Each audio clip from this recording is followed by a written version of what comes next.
নমস্কার বন্ধুরা, আবার চলে এসেছি দুই দিদি রান্নাঘরে। তো আজকে একটা রান্না করব, খুব সাধারণ রান্না। মুসুর ডালের ডাল চচ্চড়ি করব। তো এখানে 200 গ্রাম মতন মুসুর ডাল ধুয়ে গরম জলে ভিজিয়ে রাখা হয়েছিল, ওটাকে এখন পরিষ্কার করে এই যে রাখা হয়েছে। তার জন্য লাগবে রসুন, 2 কোয়া রসুন কুচি কুচি করে নেওয়া হয়েছে, পেঁয়াজ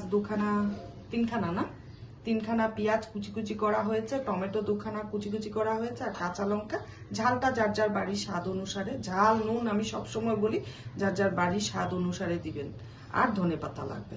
খুব সাধারণ রান্না, নুন হলুদ এই লাগবে রান্নাটার মধ্যে। কিন্তু আমি করছি, কিভাবে করছি পাশে থাকুন, দেখতে থাকুন। তো তেল গরম হয়ে গেছে, আমার এতটাই তেল লাগবে ডাল চচ্চড়ির জন্য। তেলটা পুরো গরম হয়ে গেছে, ধুয়ে উঠছে। এই অবস্থা আমি একটা শুকনো লঙ্কা দিয়ে দিলাম।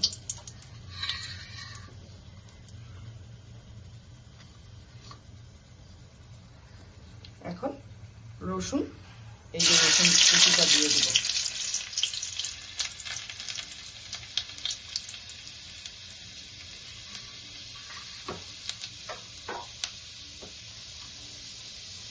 তারপর দেব টমেটো কুচি।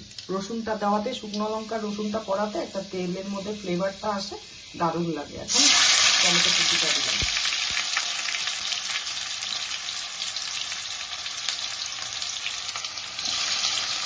কাঁচা লঙ্কা কুচিটা দিয়ে দিচ্ছি। এটা একটু নাড়াচাড়া করবো, জাস্ট একটু নাড়াচাড়া করবো করে এখন আমি পেঁয়াজটা দিয়ে দেবো।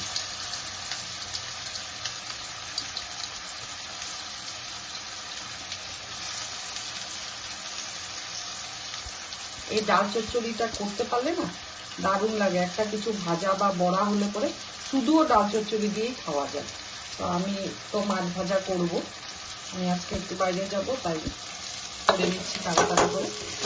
ভাত হয়ে গেছে, ধোয়া ওঠা গরম গরম ভাত দিয়ে দারুণ লাগে। একদম পেঁয়াজটা না খুব সুন্দর করে কেটেছে, এরকম পেঁয়াজটা কাটলে পরে ভালো হয়। যে কোনো জিনিসে পেঁয়াজ বেশি মোটা হয়ে গেলে ভালো লাগে না কাটাটা, এবং মিহি মিহি করে পেঁয়াজটা কাটলে না দারুণ হয় সব কিছু। তো এখন আমি 2 মিনিটের জন্য একটু ঢাকা দিয়ে দিব। পেঁয়াজটা মজবে, তার জন্য একটু ঢাকা দিয়ে দিব। আর গ্যাসটা কমিয়ে দিব, একদম লো ফ্লেমে দিয়ে দিলাম। ঢাকনাটা এখন তুলবো আমি। এই যে পেঁয়াজটা একদম মজে গেছে। এই অবস্থায় আমি 1.5 চামচ নুন আর 1/2 চামচ হলুদের গুঁড়ো দিচ্ছি এটার মধ্যে। এটা দিয়ে একটু ভাজবো।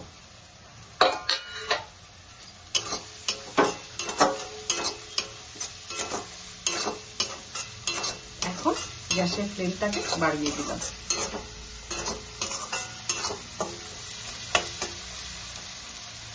টমেটো পেঁয়াজ দুটোই মোটামুটি মিশে গেছে। এবার হলো পেঁয়াজটা মোটামুটি ভাজা হয়ে গেছে, আর কড়া করবো না। এবার হলো আমি ডালটা এখানে দিয়ে দিলাম। ডাল চচ্চড়ির জলটা না মাপ করে দিতে লাগে যার যার বাড়িতে। আমি যেমন 200 গ্রাম ডাল নিয়েছি, যার বাড়িতে যতটা হবে ততটুকুনি জলটা দিতে হবে। আমি জলের মাপটা, আমার পরিমাণটা আমি দিচ্ছি, তো তোমরা সেই বুঝে দেবে।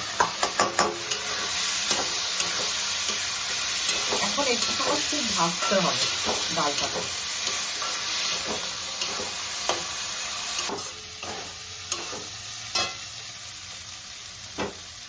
এই যে ডালটা সুন্দর করে ভেজে নিয়ে এলাম।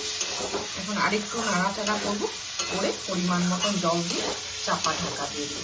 একদম খুব সাধারণ রান্না, কিন্তু খেতে দারুণ লাগে। এটাকে রিচ করতে চাইলে পরে মশলাপাতি দিয়ে রিচ করা যায়, আমি মশলাপাতি দিব না। ডালটা যখন ভাজা হয় না, তখন এরকম এই যে ফাটা ফাটা হয়ে যায়, আর রংটা চেঞ্জ হয়ে যায়। মুসুর ডালের রংটা তো হালকা লাল লাল থাকে, এটা ভাজার পরে এরকম হয়ে যাবে কালারটা। জলটা হলো চোখের আন্দাজ করে দিতে হবে, ঘনত্বটা বুঝে। এটা কিন্তু খুব ঘনত্ব হবে ডালটা, চচ্চড়ি বলছি তার জন্যই বললাম। এই অবস্থায় আমি জল দিচ্ছি। এখন জলটা আমি বুঝেই দিব।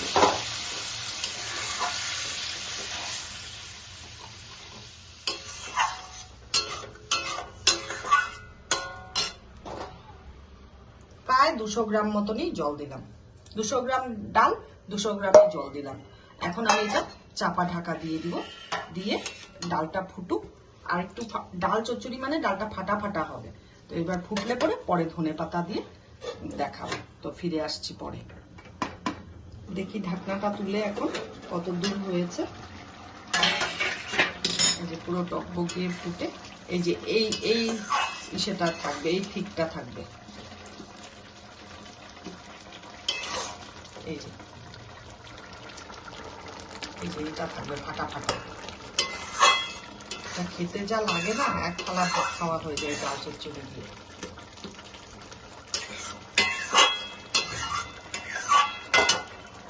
এখন আমি উপর থেকে ধনেপাতা কুচি দিয়ে দিব।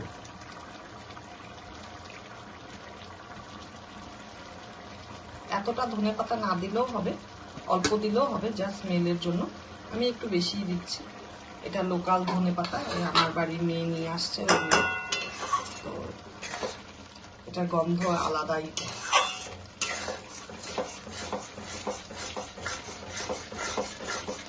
যখন ধনেপাতাটা দেওয়া হবে না, এইভাবে একটু ডালটা নাড়তে হবে।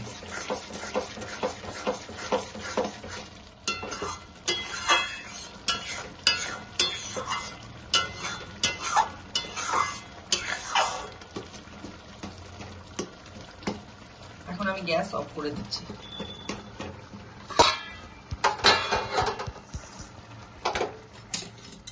গ্যাস অফ করে দিলাম। এবার আমি একটা পাত্রে ঢেলে নিই ডাল চচ্চড়িটা।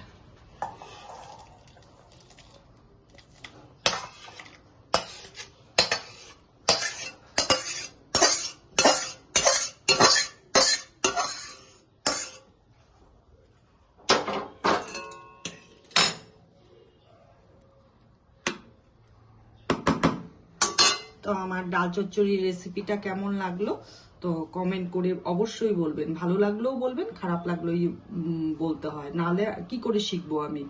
আর খুব সাধারণ রেসিপি দেখালাম যদিও বা, তাও আর কি যারা আজকালকার দিনের ছেলে মেয়েরা, স্টুডেন্ট যারা, তাদের কাছে তো অনেক কষ্ট না। তো এইভাবে ওরা যদি করে খেতে পারে তো ওদের পেটটাও ভালো ভরবে আর টেস্টিও হবে। এই এক ডাল চচ্চড়ি বা একটু ডিমের অমলেট করে নিবে, খেয়ে নিবে। তো এই হলো আজকে আমার এই ডাল চচ্চড়ির রেসিপি। যদি ভিডিওটা ভালো লেগে থাকে তাহলে ফেসবুক থেকে দেখলে পরে লাইক, কমেন্ট, শেয়ার প্লিজ করবেন। আর ইউটিউব থেকে দেখলে পরে পাশে দেওয়া বেল আইকনটা প্রেস করবেন। আর অবশ্যই কমেন্ট করে জানাবেন। তো আজকের জন্য ভিডিওটা রাখছি। টাটা।